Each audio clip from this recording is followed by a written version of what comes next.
नमस्कार मित्रांनो एकंदरीत बघा, जर आता महाराष्ट्रामध्ये आपण जर बघितलं तर महाराष्ट्रामध्ये सध्या रणधुमाळी चालू आहे निवडणुकांची. आणि त्या रणधुमाळीमध्ये महायुतीकडनं अजून काही जागा त्यांच्या बऱ्याचशा फायनल झालेल्या नाहीत, पण इकडं महाविकास आघाडीनं जो काही जागा वाटपाचा सगळा प्रोग्राम होता आज तो फायनल केला. आणि त्यामध्ये मित्रांनो 21 जागा ह्या जागा लढतायत उद्धव बाळासाहेब ठाकरे शिवसेना गट, 17 जागा लढते काँग्रेस आणि त्यातल्या 11 जागा ज्या आहेत त्या 11 जागा लढते राष्ट्रवादी काँग्रेस पक्ष. 11 नाही मित्रांनो, सॉरी, फक्त 10 जागा. आता जर आपण विचार केला तर त्यातला मित्रांनो आता बघा, इकडं ह्या उद्धव साहेबांची शिवसेना 21 जागा लढते आणि तिकडं 13 खासदार गेले होते एकनाथ शिंदे बरोबर. त्यातले फक्त 8 जणांची आतापर्यंत साधारणतः उमेदवारी डिक्लेअर झाली खासदारांची.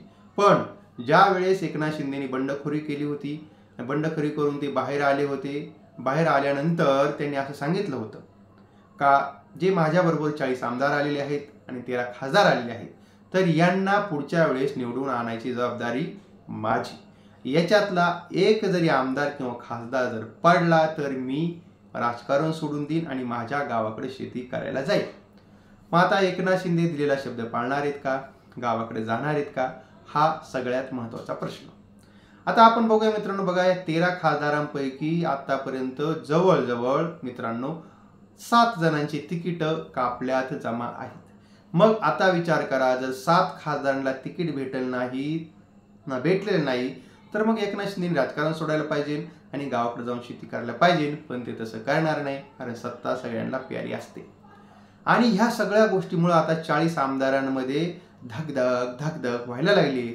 अरे हे 3-3, 4-4 वेळेस जे लोक निवडून आलेले आहेत, जी खासदार झाली, त्यांचीच अशी अवस्था आहे, तर विधानसभेला आमचं काय होणार. आणि एकंदरीत का संपूर्ण हा जो काही आहे मित्रांनो, शिवसेनेची जी काही शाखा म्हणा किंवा शिवसेनेचा पक्ष आहे, आता मित्रांनो आता पक्ष म्हणायचंच नाही राहिला, आता ती शाखा झाली, भाजपची शाखा आहे ना, म्हणून माझ्या तोंडातून चुकून मित्रांनो शाखा शब्द गेला. पण आता शिवसेना एकनाथ शिंदे गट ही भाजपची शाखा आहे, कारण आता सगळं जागा वाटप हे भाजपच्या सल्ल्यानं होते. भाजप सांगेल तो उमेदवार, डिक्लेअर केलेले सुद्धा उमेदवार भाजपच्या सांगण्यावरून परत मागं बोलवण्यात आलेत.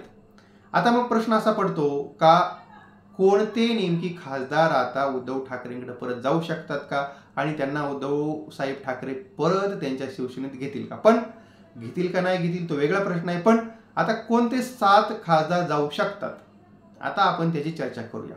पहिलं सगळ्यात महत्त्वाचं नाव आहे भावना गवळी. भावना गवळी ह्या वाशिम लोकसभा मतदारसंघातल्या सलग 5 वेळेस निवडून आलेल्या शिवसेनेच्या खासदार होत्या. आता त्यांना तिकीट भेटणार नाही भेटणार अशी बरीच चर्चा होती आणि त्यांनी 2-3 वेळेस देवेंद्र फडणवीसांची गाठभेट घेतली, एकनाथ शिंदेची गाठभेट घेतली. पण भारतीय जनता पार्टीनं असं सांगितलं की आम्ही सर्वे केलेला आहे, त्या सर्वेमध्ये भावना गवळी निवडून येऊ शकत नाहीत, म्हणून त्यांना तिकीट देऊ नये आणि भावना गवळीचं तिकीट कापण्यात आलं. आणि त्याच्यानंतर तिथून आपले याचे आता खासदार हे आपले याचे हिंगोलीचे मित्रांनो हेमंत पाटील त्यांच्या बायकोला तिथं उभं केलं. हे काही कळलं नाही, कारण कोणच कळलं नाही, कारण वाशिम मधला माणूस द्यायला पाहिजे ना. आता इकडं हेमंत पाटलांचं तिकीट कापलं आणि त्यांच्या बायकोला वाशिम मध्ये उभं केलं का, तर त्यांचं माहेर वाशिम आहे म्हणून. मग आता विचार करा, त्या जास्त मतं घेतील का 5 वेळेस खासदार असलेल्या भावना गवळी जास्त मतं घेतील. पण ठीक आहे, ज्यावेळेस त्यांनी फॉर्म भरायची ज्यांची वेळ होती, फॉर्म भरण्यासाठी स्वतः तिथं मुख्यमंत्री आलेले होते एकनाथ शिंदे, पण मग त्या ठिकाणी त्यांनी मोठी सभा सुद्धा घेतली. पण त्या सभेला आणि फॉर्म भरला सुद्धा भावना गवळी नव्हत्या, म्हणजे त्या नाराज आहेत. आता त्या निवडणूक अपक्ष लढवतील का, याचं कारण आता त्या लढवणार नाही, कारण तिथून जे काय आहे बाकी सगळं फॉर्म वगैरे भरण्याची मुदत संपलेली आहे. आणि पण आता मग त्या उद्धव ठाकरेंकडे जाऊ शकतात का. आता त्यांच्या पाठीमागं पण भारतीय जनता पार्टीने ससेमेर लावलेला आहे साधारणतः चौकशीचा, आणि त्याच्यामुळे त्या एकंदरीत गपच बसू शकतात आणि किंवा जर वेळ आली तर त्या सुद्धा जाऊ शकतात. दुसरं नाव आहे, आता मी सांगितलं हेमंत पाटील. आता हेमंत पाटील हे होते खासदार हिंगोलीचे, पण आता तिथं भारतीय जनता पार्टीने म्हणजे यांचं तर नाव पण डिक्लेअर केलं होतं, पण भारतीय जनता पार्टीने सांगितलं का भाजपचे आमचे कार्यकर्ते आहेत, ते कार्यकर्ते त्यांना सपोर्ट करणार नाही, आम्ही सगळा सर्वे केलेला आहे, तर हे कुठं 5 वर्ष हे कुठं फिरलेलेच नाहीत आणि हे लावणी फेम आहेत आणि त्याच्यामुळे आम्ही त्यांचं काम करणार नाही, त्याच्यामुळे तुम्हाला तिथं उमेदवार बदलावा लागतो. आणि म्हणून त्यांनी तिथं नाव डिक्लेअर केलेलं, एकनाथ शिंदेनी त्यांचं नाव मागं घेतलं, पण ते नाराज होऊ नये म्हणून त्यांच्या बायकोला तिकडं वाशिमचं तिकीट दिलं.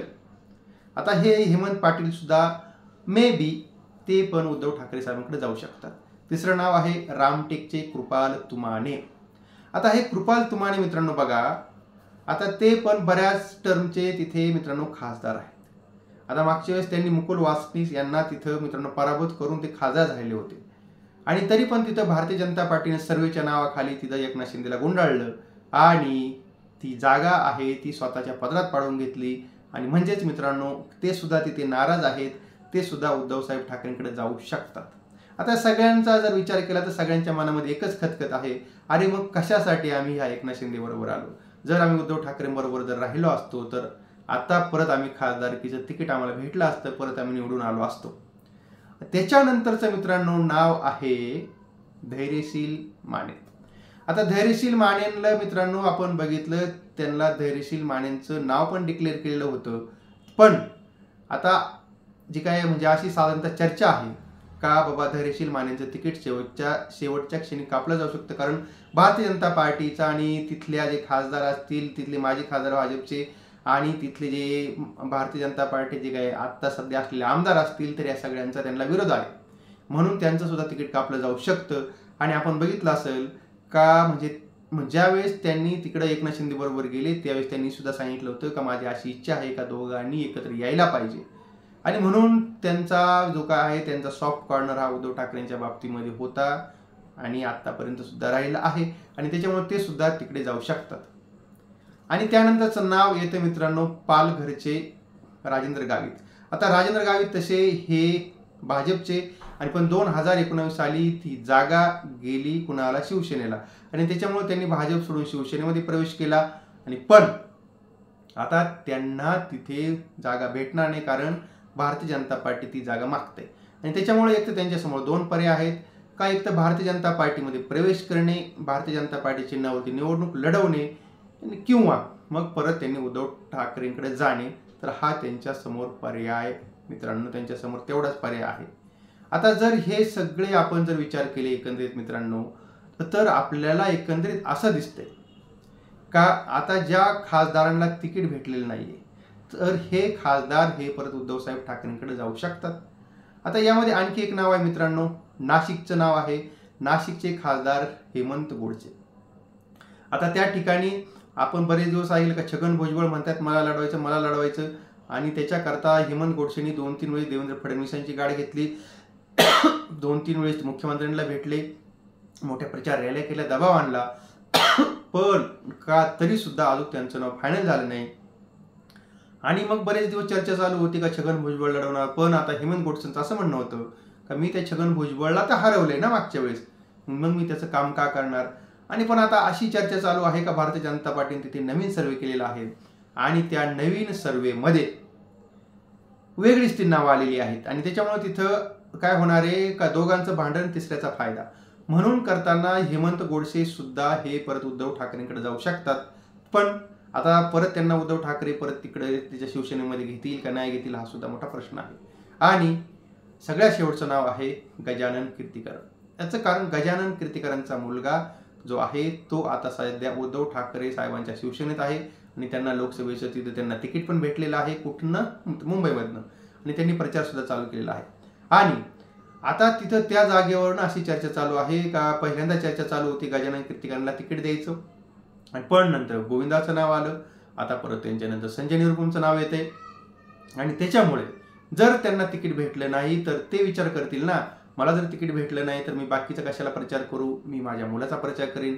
आणि त्याच्यामुळे आणि बाकी तसं जर बघितलं तर ते जर म्हणजे आता जेवढे खासदार गेले होते त्या खासदारांमधलं सगळ्यात शेवटचं नाव गजानन कीर्तीकरांचं होतं, कारण ते अख्खं सगळं जेवढं हे रामायण झालं होतं म्हणजे ज्यावेळेस हे सगळे शिंदे साहेब ते सगळे गेले होते म्हणजे का ज्यावेळेस त्यांनी सगळी बंडखोरी केली होती त्याच्यानंतर जवळजवळ 7-8 महिन्यानंतर हे गेलेले होते आणि त्याच्यामुळं का तसे त्यांनी खूप असे खराब रिलेशन करून ते गेले असं काही नाहीये आणि त्याच्यामुळे ते सुद्धा परत तिकडे जाऊ शकतात. आणि म्हणून जर सगळा हा आपण जर एकंदरीत विचार जर केला तर मित्रांनो एकंदरीत हे जे मी आता आपल्याला सांगितले तर हे 7 खासदार हे परत उद्धव ठाकरे साहेबांकडे जाऊ शकतात. पण आता हे परत त्यांना उद्धव ठाकरे त्यांना पक्षात घेतील का नाही हा पण एक मोठा प्रश्न आहे. पण जर त्यांना चान्स मिळाला तर हे 7 खासदार एकनाथ शिंदे गटाचे परत मूळ शिवसेनेमध्ये म्हणजे उद्धव ठाकरेंकडे जाऊ शकतात. आणि तेव्हा मित्रांनो, आता ही फक्त आपली जी काय आहे मित्रांनो, मी फक्त शक्यता वर्तवलेली आहे. आणि जर आपलं मित्रांनो याविषयी काही कॉमेंट्स असतील, आपलं काही म्हणणं असेल, तर आपण मित्रांनो आपलं म्हणणं कॉमेंट्समध्ये सुसंस्कृत भाषेमध्ये आपण लिहायला बिलकुल विसरू नका. आणि हा मित्रांनो, आपली माहिती चांगली वाटली असेल, व्हिडिओ चांगला असेल, जर तुम्हाला समजा हा व्हिडिओ चांगला वाटला असेल, तर आपण आपल्या व्हिडिओला लाईक करा, शेअर करा आणि आपल्या चॅनलला सबस्क्राईब करायला बिलकुल विसरू नका.